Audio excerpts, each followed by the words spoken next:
आज की खबर है सारी यहां पे चल रही है कि जनरल इलेक्ट्रिक तेजा फाइटर जहाजों के इंजन इंडिया में बनाएगा। और आपके हालात ये हैं कि अभी तक आज कंफ्यूजन बहुत बड़ा डार साहब ने फेंका है। JF-17, we all know, China also knows, it is not in comparison to Tejas at all. तो इसीलिए चीज हमने बना दी। चाइना अपने JF-17 की बड़ी तारीफ करता है, थंडर नाम रखा हुआ है, तारीफ बहुत करता है, लेकिन तारीफ का फायदा कुछ नहीं, क्योंकि बेटर परफॉर्मेंस तेजस दिखा। पहली बात यह है कि चाइना अंडरस्टैंड वन थिंग कि India is eating the cake.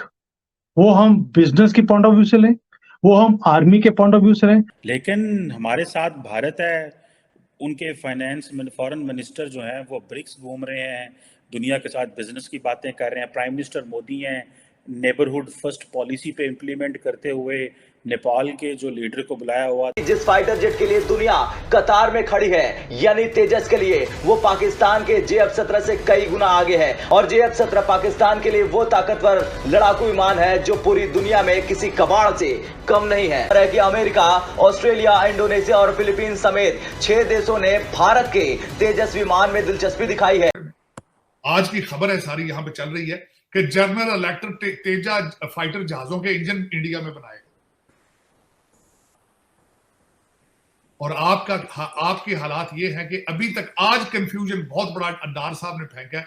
IMF का प्रोग्राम एक्सपायर हो रहा है जून में, कहते हैं जी नया प्रोग्राम शुरू करेंगे, हमें पैसे ज्यादा चाहिए। पिछले प्रोग्राम में तो आपको दे नहीं रही, वो अगला प्रोग्राम क्यों करेंगे आप उनके साथ, या क्यों करेंगे वो आपके साथ?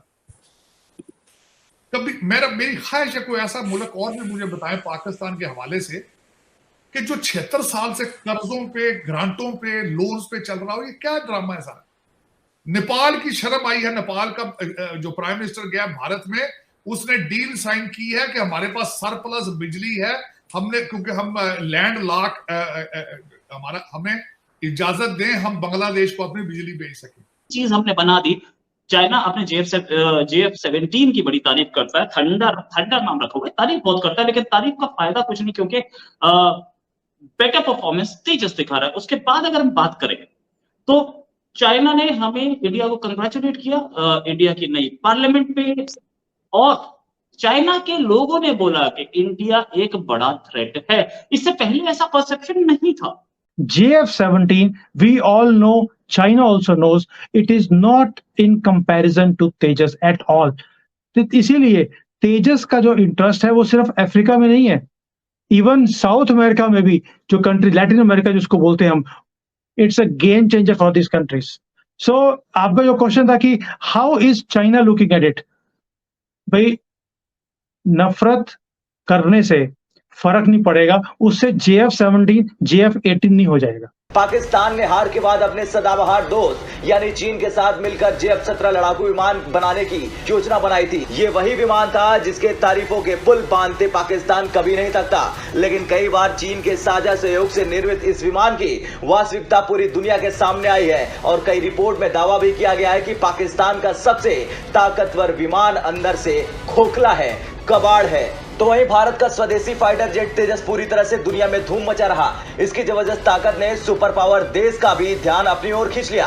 खबर है कि अमेरिका, ऑस्ट्रेलिया, इंडोनेशिया और फिलीपीन समेत 6 देशों ने भारत के तेजस विमान में दिलचस्पी दिखाई है। तेजस हवा से हवा में और हवा से जमीन पर मिसाइल दाग सकता है। तेजस 2222 किलोमीटर प्रति घंटा की रफ्तार से उड़ान भरने में सक्षम है और 3000 किलोमीटर की दूरी तक एक बार में उड़ान भर सकता है। सभी हथियारों के साथ इसका वजन 13,500 किलो है। ये 6 तरह की हवा से हवा में मार करने वाली मिसाइलों से लैस हो सकता है, जिसमें डर्बी, पाइथन 5, R-73, अस्त्र, असराम और मेटियोर शामिल हैं। अब आप इस रिपोर्ट को देखकर समझ गए होंगे कि जिस फाइटर जेट के लिए दुनिया कतार में खड़ी है, यानी तेजस के लिए, वो पाकिस्तान के JF-17 से कई गुना आगे है। और JF-17 पाकिस्तान के लिए वो ताकतवर लड़ाकू विमान है जो पूरी दुनिया में किसी कबाड़ से कम नहीं है।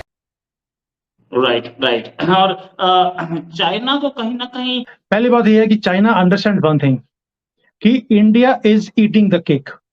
वो हम बिजनेस की पॉइंट ऑफ व्यू से लें, वो हम आर्मी के पॉइंट ऑफ व्यू से लें, हम रिलेशनशिप पॉइंट ऑफ व्यू से लें, हम हर जगह पर उनका जो केक बनाया हुआ था वो हम खाते जा रहे हैं। And every year that cake, उनका केक छोटा होता जा रहा है और हमारा केक बड़ा होता जा रहा है, जिसको हम एक क्रूड वे में बोल दें, China understands one thing, after USA उसको अगर किसी से कंपटीशन है वो है इंडिया से। और जिस तरह मोदी जी लगे हुए हैं आज की डेट में, India first, make in India, Indian technologies को इंप्रूव करना, रिलेशनशिप बेस्ड सेल्स करना, ये चाइना को खटक रहा है। और यही इसलिए देखा होगा आपने कि जितने ये टूल किट आते हैं इंडिया में, जितने भी, वो सारे इसीलिए हैं कि किसी तरीके से मोदी जी हार जाए और राहुल गांधी जैसा पप्पू कोई आके बैठ जाए, who is a weak person who doesn't understand Indian, who is not having love for India, Indian flag, or even Indian national anthem. They want a person like this because Modi ji ने सारे कंट्री को इकट्ठा करके उसको एक direction में डाल दिया कि तरक्की के रास्ते पर। And as far as their exports are concern, Rohit भाई ये एक्सपोर्ट्स की बहुत कोशिश करते हैं कि इनके आर्म्स एंड एम्युनिशंस भी एक्सपोर्ट हो, बट रेपुटेशन को ज्यादा अच्छी नहीं है।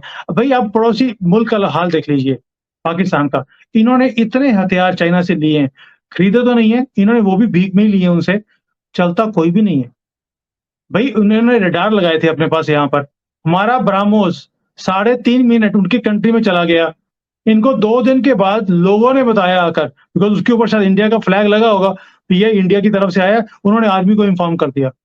अगर इंडिया का फ्लैग या ब्राह्मोस ना लिखा होता तो उन्होंने तो वहां पे आटे की लाइन में जो लोग मर रहे हैं, तो उन्होंने तो इसको भी लोहे के भाव में बेच देना था कहीं ना कहीं कबाड़ में, तो ताकि एक वक्त का आटा ही खरीद लेते उसमें से। लेकिन वो हो गया होगी, ब्राह्मोस लिखा होगा या हिंदी लैंग्वेज लिखी होगी, उन्होंने बोला यार आर्मी को इन्फॉर्म कर दो, ये कुछ उधर से आया लगता है। तो 2 दिन लगे इनको, because radar system was from China. तो ये तो हाल है इनके डिफेंस सिस्टम्स का। So they do not stand anyway, they also know it. It is, देखो एक चीज है, कॉपी रहती है, ओरिजिनल रहता है। इंडिया का जो हमारा तेजस है ये ओरिजिनल टेक्नोलॉजी है, हमारी खुद की डेवलप की हुई है, जबकि चाइना का कुछ भी डेवलप जो है खुद का नहीं किया हुआ, इन्होंने सिर्फ कॉपी करके बनाया हुआ है। चीमा साहब, जब मेरे जैसा बंदा ये भी चीख चुका है कि अब आपके अफगानी भाई भी आपसे आगे निकल चुके हैं, उनको भी तशवीश है कि पाकिस्तान में क्या हो रहा है, उन्होंने स्टेटमेंट दी थी, लेकिन पर शर्म ना आए, कहते शर्म ना आए तो क्या फिर ढीठ बंदा हो जाए पर मुझे। लेकिन हमारे साथ भारत है, उनके फाइनेंस फॉरेन मिनिस्टर जो हैं वो ब्रिक्स घूम रहे हैं, दुनिया के साथ बिजनेस की बातें कर रहे हैं, प्राइम मिनिस्टर मोदी हैं नेबरहुड फर्स्ट पॉलिसी पे इम्प्लीमेंट करते हुए नेपाल के जो लीडर को बुलाया हुआ था और उनके साथ बिजली ले रहे हैं वहाँ से। वो तो खित्ते में भी अपने ताल्लुकात बढ़ा रहे हैं, ग्लोबली भी कर रहे हैं, हम ग्लोबली आइसोलेट हो रहे हैं, हमें IMF ने जवाब दे दिया इंटरनली। और मैं आपसे ये पूछना चाहता हूँ, भारत के साथ तो मैं तो कंपैरिजन करता नहीं हूँ, उसका खौफ आता है, डर आता है। उसकी वजह ये है, आप मुझे ये बताएं, आपके कितने भारत के प्राइम मिनिस्टर हैं जो लंदन सेटल हैं? आपके कितने भारत के आर्मी जर्नैल हैं जो और उनके जस्टिस हैं जो वो बाहर सेटल हैं, टोरंटो में बैठे हैं, महलनुमा मकान खरीद के यहाँ पे बैठे? बताएं मुझे जरा, मेरी भी ख्वाहिश है उनके बारे में देखूं। कितने लोग हैं पाकिस्तानी लीडर जिनको शौक हो कि लेगेसी है, हमारी लेगेसी क्या है? मेरा आज आपके इस प्रोग्राम के हवाले से पूछना चाहता हूं, डार साहब आए हैं पाकिस्तान को रेस्क्यू करने के लिए, डार साहब का अपना पाकिस्तान के अंदर क्या है? बच्चे सारे तो लंदन, प्रॉपर्टियां सारी लंदन,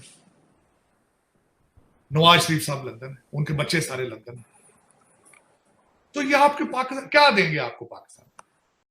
और ऐसे ही तमाम जानकारियों के लिए हमारे वीडियो को लाइक करें, सब्सक्राइब करें और बेल आइकन को दबाना ना भूलें।